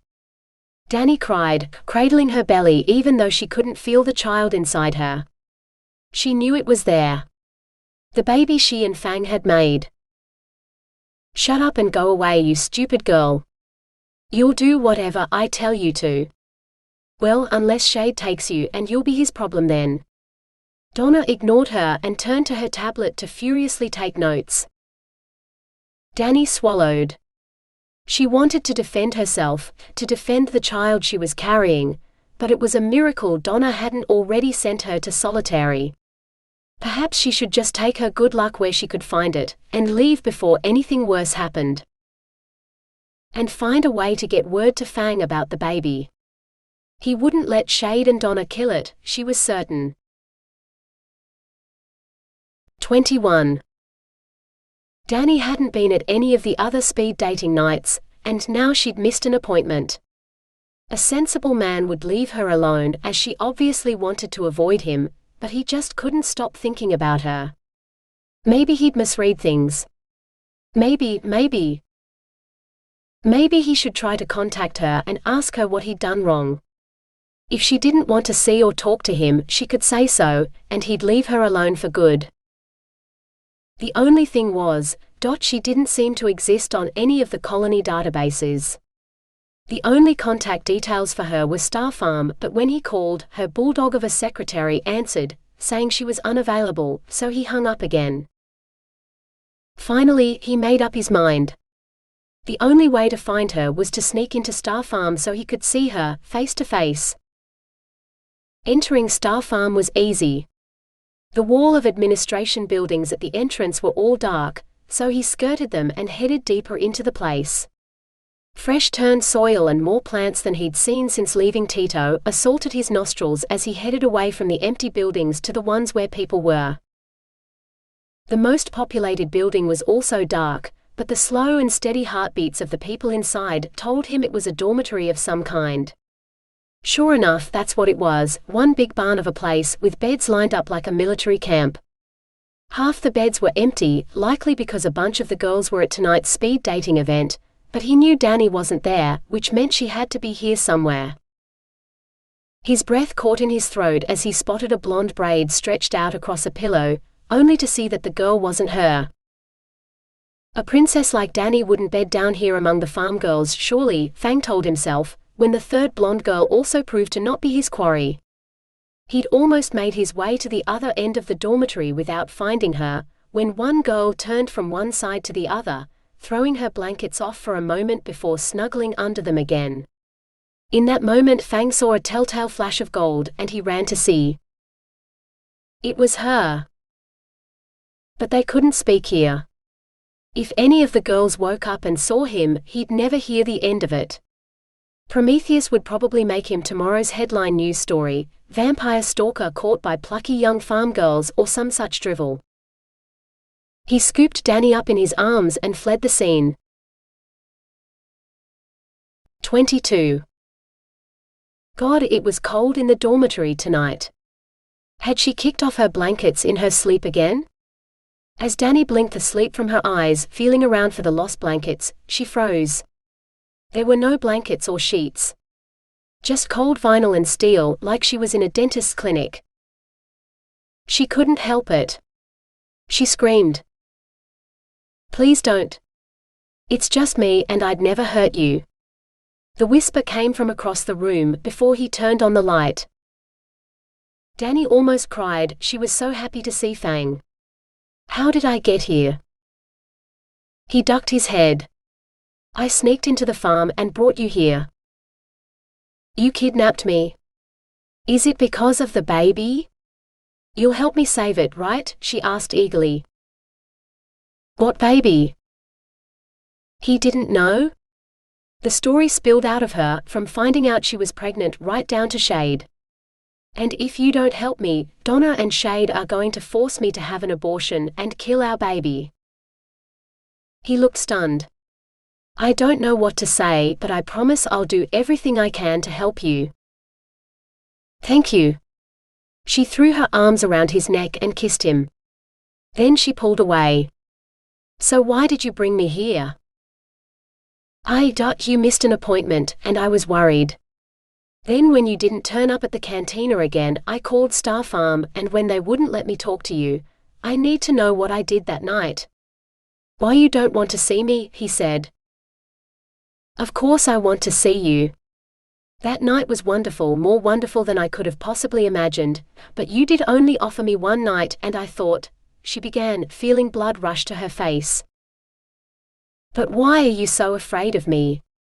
I can feel your fear and I can see how tightly your hands are clenched around the arms of my chair. What did I do to scare you so much? Please tell me. I'll do anything to make it up to you." He really did sound desperate. Dani wet her lips.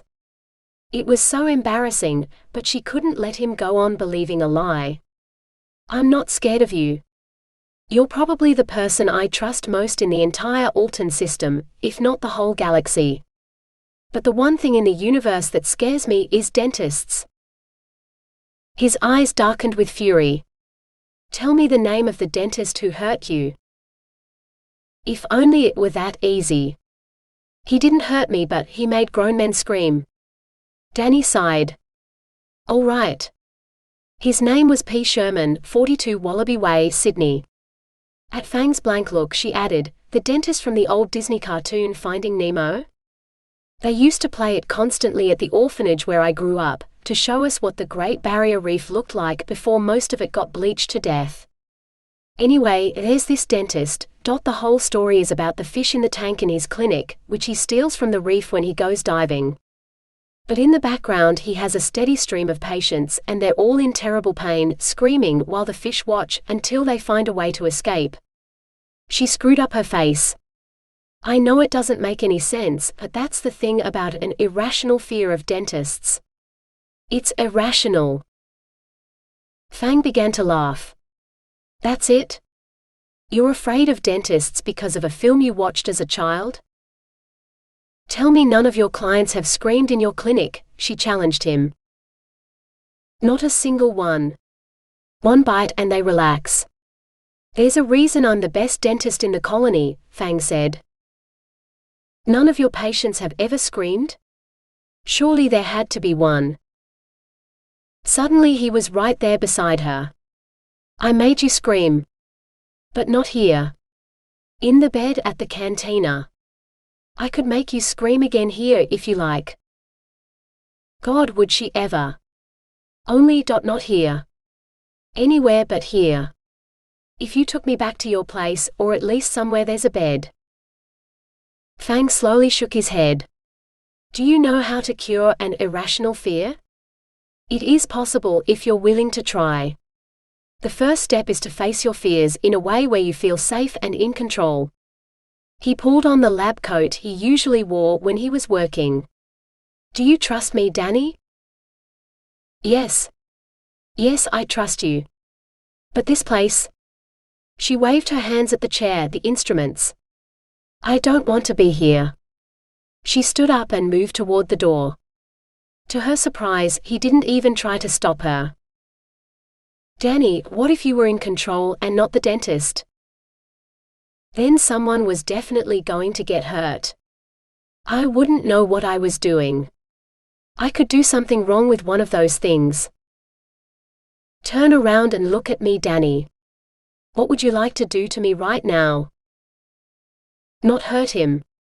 She definitely didn't want to hurt him. And he was being so kind, so she really owed him an answer, but...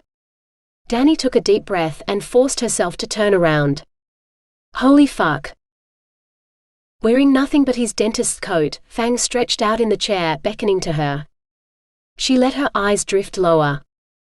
His cock was pointing right at her, like it was trying to say, I want you. All those muscles glistening blue in the light of the cabinets, reminding her just how alien he was, but she didn't care. She wanted to climb on top of him and lick them all, up and down and right back up again. I know what I want. I want you to take all your clothes off, then come up here and sit on my face, Fang said. Yes. A voice in the back of her mind screamed as she reached for the hem of her nightgown. But he was lying on a dentist's chair, wearing that white coat. Do you want to feel my tongue inside you again, Dani? Do you want me to bite you just before I make you scream? Yes. She'd give anything to feel like that again. Her nightgown drifted to the floor, forgotten as she kicked off her knickers. She took a step toward him, then another. But he was on the chair. Strong hands seized her around the waist, lifting her until she straddled his chest, with her legs hanging off either side of the chair. Get on your knees and sit on my face, he coaxed, his hands holding her steady.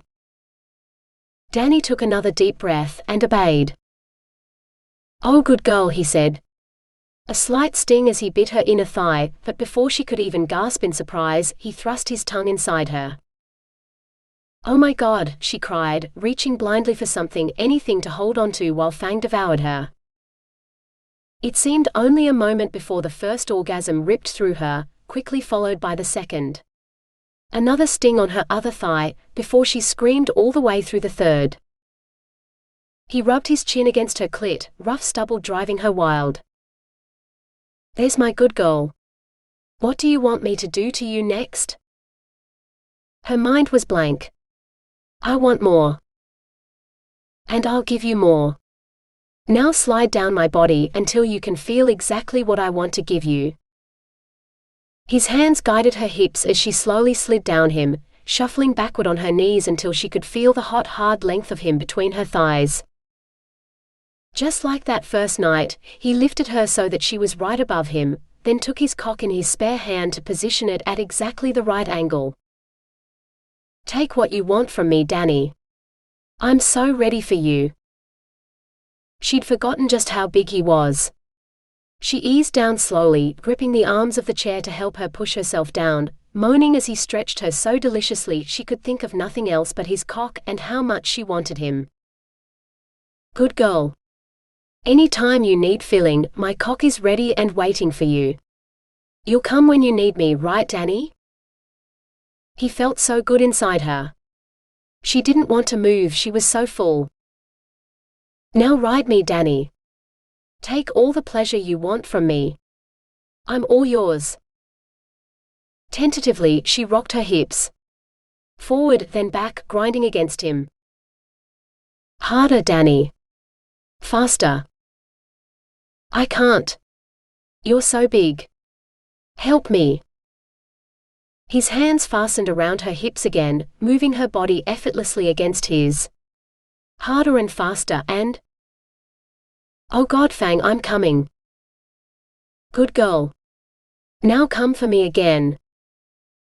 She rode him for what felt like hours, losing count of how many orgasms he'd given her, until suddenly he slowed.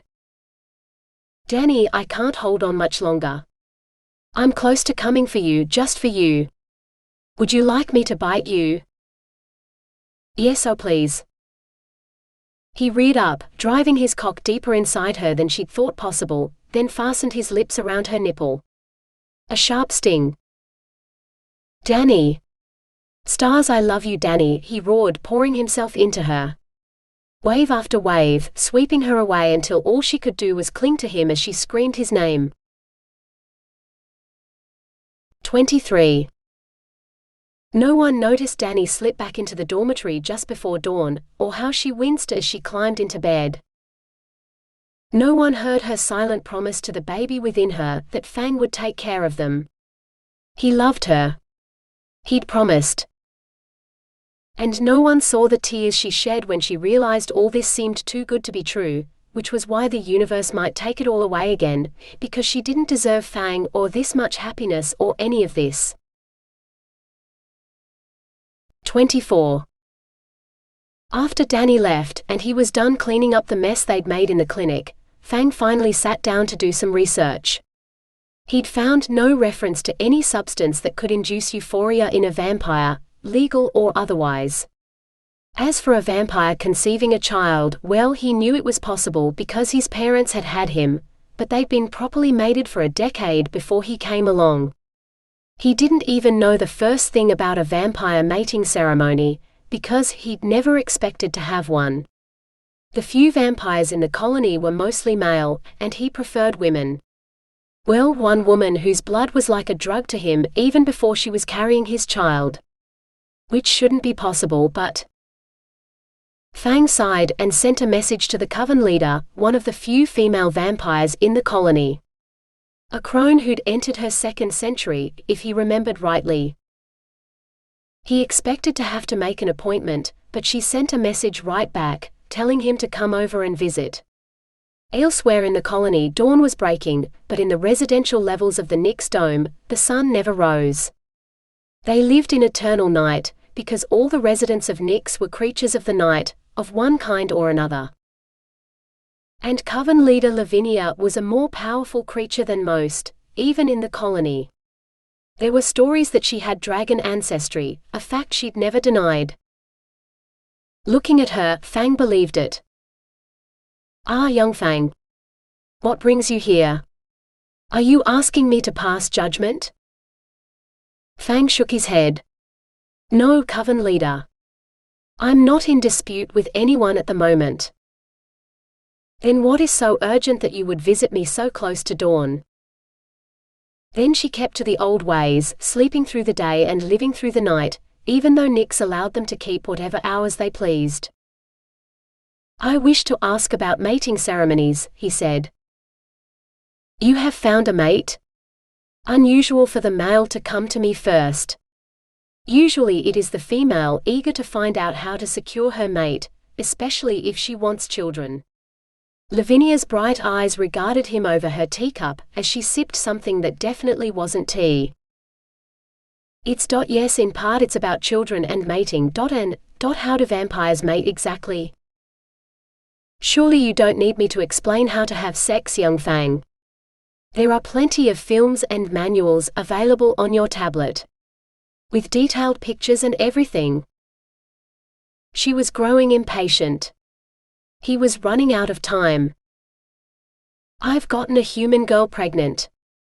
I drank some of her blood, just the tiniest bit, and it was like a drug, the most incredible high, and we had sex.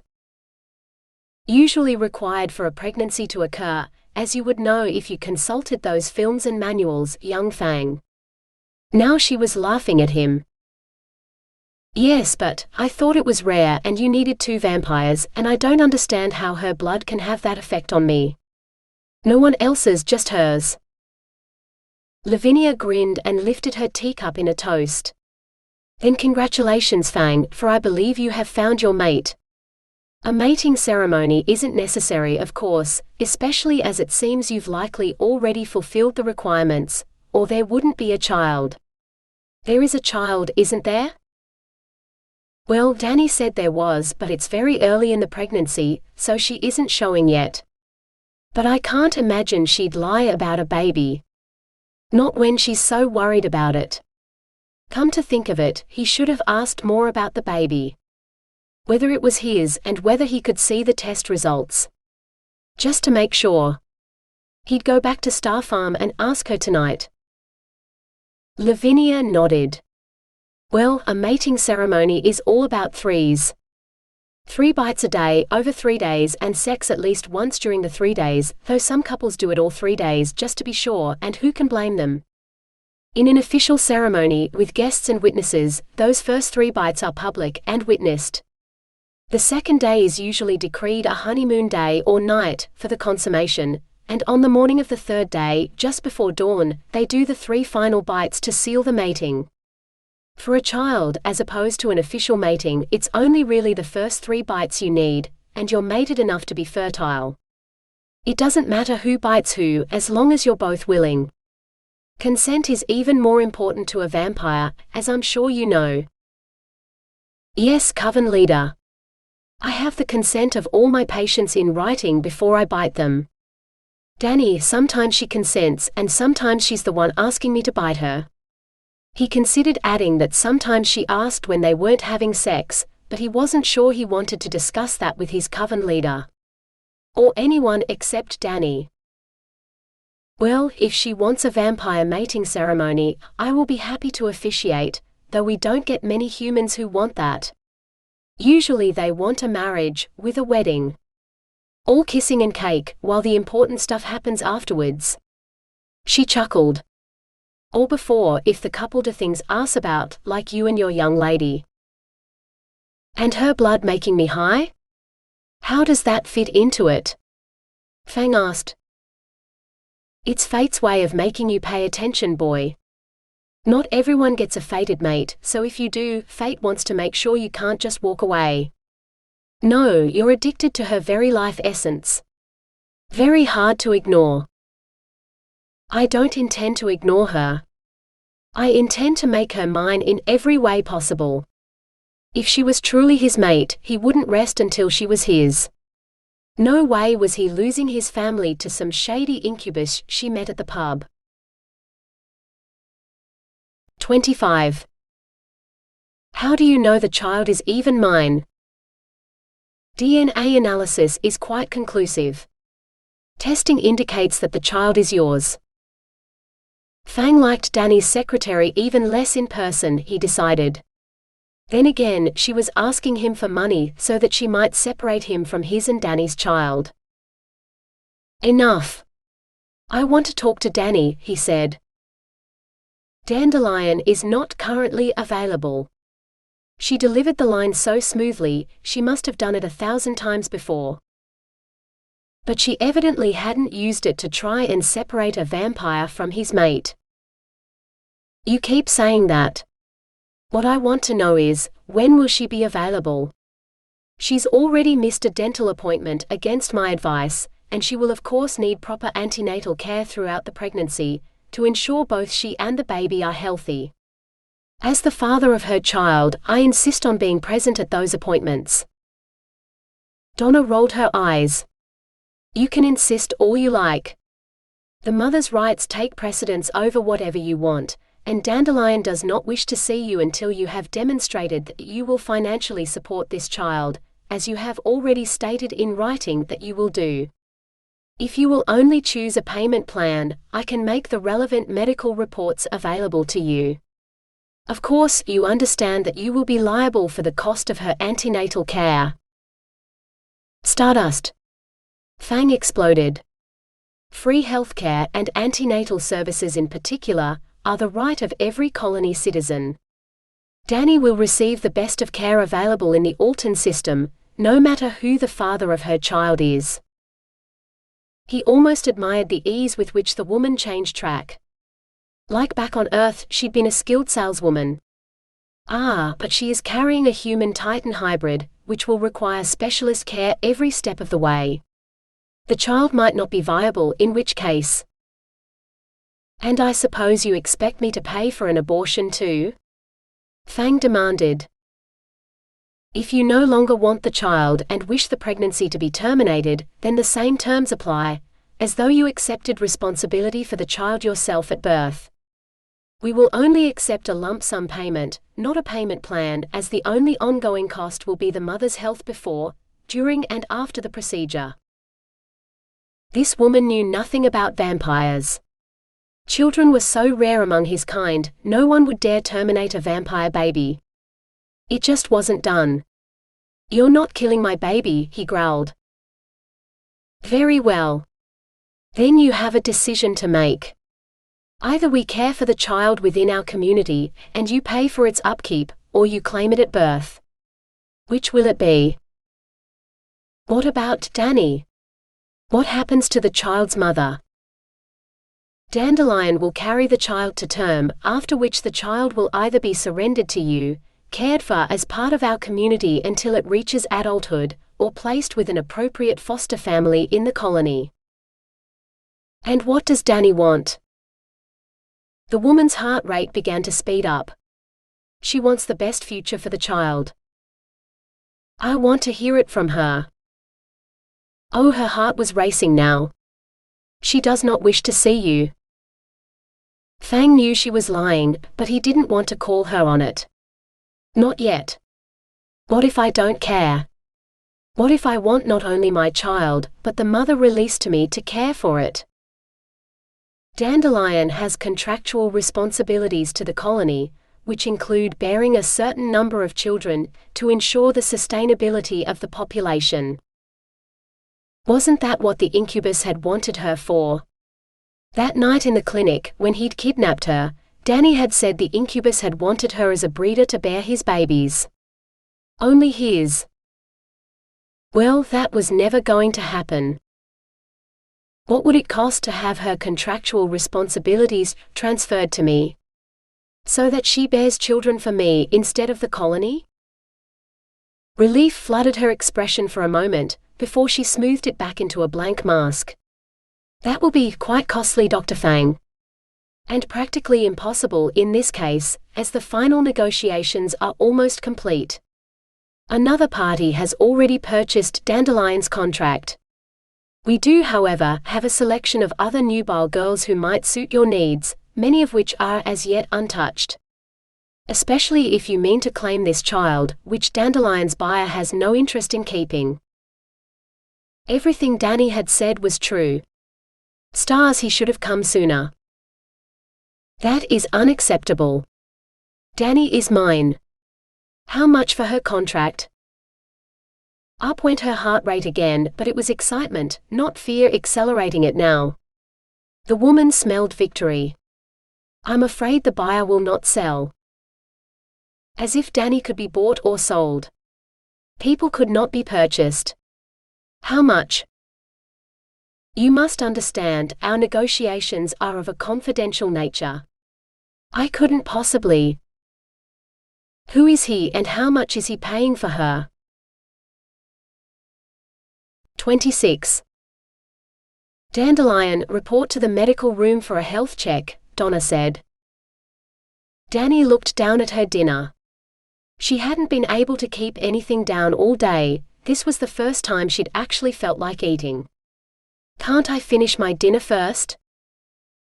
"You may eat it on the way." Donna turned and marched off, evidently expecting Dani to follow.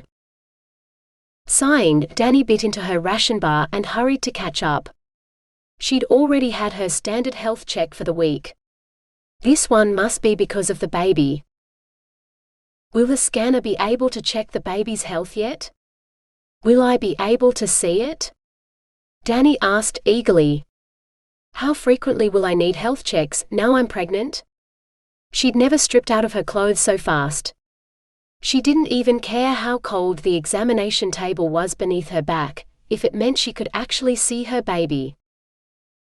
That will be up to your new owner.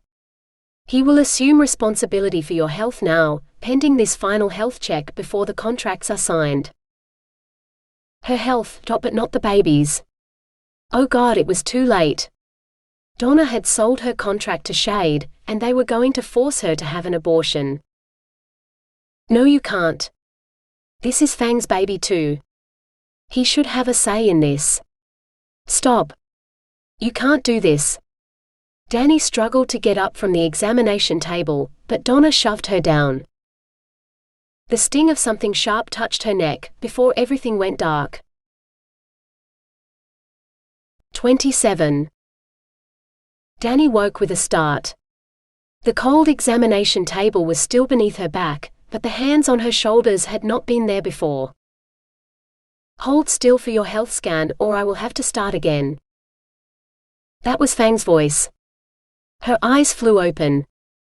Sure enough, he was there, holding the scanner. Like he was a doctor, not a dentist. "Fang, you have to help me. Donna's sold my contract to Shade. You have to say you've seen something terrible in my health scan. A horrible disease he could catch from me that will burn his dick off. Or an alien fungus growing in my teeth that makes my breath poisonous to anyone in a 10-meter radius.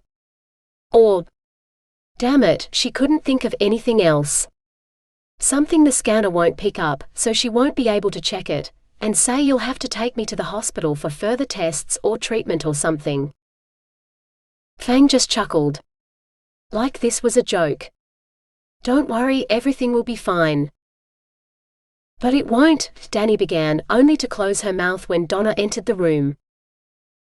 "And what is your assessment?" Donna asked. "Is the girl healthy?" "In perfect health," Fang said. "Traitor. Sign here please." Donna thrust her tablet at Fang, who signed the report like he didn't care that he was signing Dani's life away. Liar. He didn't love her. He didn't even look back at her. He just left. There. Now it's official. You're no longer a resident of Star Farm. Your contract belongs to your new owner now. Your body belongs to him for the next 10 years or 4 live births, as agreed in your original contract. Any children you bear belong to him from conception right through to adulthood, as you waived any rights to motherhood in your initial contract. You will obey him in all things, or he will punish you as he sees fit. If he is displeased with his purchase, he will return for a refund, and Star Farm can't afford that. The money from selling your contract will buy us farming land on Elysium, with an orchard and full complement of livestock, where you may join us when your contract is finished. If you displease him and we have to return the fee he paid, I will make sure every girl here knows you are the one responsible for us losing the farm we've waited so long for. Do you understand? This isn't just about you. This is about all of us." Dani swallowed. Star Farm was a collective. Everything they did was for the good of everyone, always. Working together to build a better world for them and their children. "I understand. You will be a willing, obedient, hard-working mother to his children." "Yes, I will." Dani touched her belly. "And this baby? Will I be allowed to?" "The father has agreed to take responsibility for the upkeep of your child, so if you carry it to term, the baby will belong to him." Dani breathed a sigh of relief. So that's what Fang had meant. He'd save their baby and he'd take care of it. So that in 10 years' time, maybe she'd be allowed to see them again. "Thank you, Donna," she said. "I do what I do for the good of the colony," Donna said. "Of course. As do we all." Then a sharp sting at her neck dropped her into the darkness again. 28. The next time Dani woke, she knew instantly she wasn't on the examination table, even if she was still naked. She was lying on sheets that were softer than anything she'd ever slept on before. She shouldn't be so surprised, she told herself. She was probably in her owner's bed. A man who could afford to buy people or farms on pristine planets would only sleep on the very best. So why on Earth or any other planet did he want a nobody like her? "Hello," she called. No answer. She called again, and when no one seemed to care, she rose from the bed, wrapping the sheet around her to cover her nakedness as she explored her new home. It appeared to be an entire house, laid out in one enormous circular room. A huge bed occupied a platform higher than the rest of it, almost like a stage. Dani shivered. Having sex with a stranger she had to obey was bad enough, but if there was an audience of people watching... She swallowed. She was doing this for the farm on Elysium. She had to remember that. A blinking red light drew her attention. She crept closer. The light came from a small device with a piece of paper stuck to it. On the paper, someone had scrawled, "Press button when awake." Dani lifted up the paper. It was the red button that was flashing. She could wait and enjoy the last few moments of relative freedom alone, or she could press the button and find out what Shade expected her to do first. She'd never shied away from doing what was necessary before, so Dani didn't hesitate. She mashed the button. Nothing happened for several long minutes, until a slight hiss came from behind her. Dani whipped around. Fang stepped into the room. "You're awake." Fury welled up inside her. "You're a traitor. You're working for that asshole. You have been all along. How much did Shade pay you?" "Who?" Fang looked blank. "Oh, that shifty incubus from the cantina. No, I work for myself at the clinic. I own the clinic." "But Shade bought me," Dani said slowly. Fang laughed. "That's who the other party was? Figures. No wonder her price was so low. I mean, I've heard of virginity auctions go for 10 times that, and this was for so much more. I thought I'd have to sell a few of my ships at least, but nope. She did clean me out of my cash reserves, so I'm afraid we might have to go without a few luxuries until next month's rents come in, or if by some miracle the colony government actually pays the clinic fees on time instead of late like they usually do, but I'm sure we'll manage." "I don't understand," Dani whispered. "You're my new owner?" "Stars, no. You can't own people. It was declared illegal on Earth centuries ago, and it's never been legal in the Titan system or this one. I am, however, the new owner of the contract of somewhat questionable legality that you signed back on Earth." She wasn't sure whether to laugh or cry. "But I have to obey you. Do whatever you say. For 10 years or 4 babies, so you don't send me back and demand a refund and they'll lose the farm." Fang's eyes narrowed. "Funny, I was told no refunds. Once I'd signed the contract, the transaction was final and I couldn't send you back. As if I'd ever want to." His gaze wandered down her body and his eyes widened. "Stars, why are you still naked? There are clothes in the cupboard there. Did none of them fit?" Dani glanced over to the place he was pointing at. There was another paper square stuck to the wall panel that said "Some clothes for you. I hope they fit. I'm a little strapped for cash right now like I told you, but if you need more, I'm sure we can afford a few things. Next month you can commission a whole wardrobe from whoever you want, as long as you're willing to wait that long." Dani slid open the cupboard door. A rainbow of fabric greeted her. She pulled out the nearest item, a dress in shimmery shades of blue from the palest aqua to the deepest midnight, like someone had captured the ocean and printed it on a dress. It was shaped like the utilitarian shifts she'd worn on the farm, but that's where the similarities ended. The fabric of this dress slid through her fingers like it was liquid. "It's synth silk," Fang said quickly. "Almost identical to real silk, except it's synthetic and not organic. There's a shop in the city that makes clothing and other textiles with it in the most amazing colors. Every time I walked past it, I imagined what you would look like wearing whatever was in the window. So when I had to get you some clothing quickly, that's where I went." He looked anxious. "If you don't like it, I promise you can take it all back and buy something you do like next month.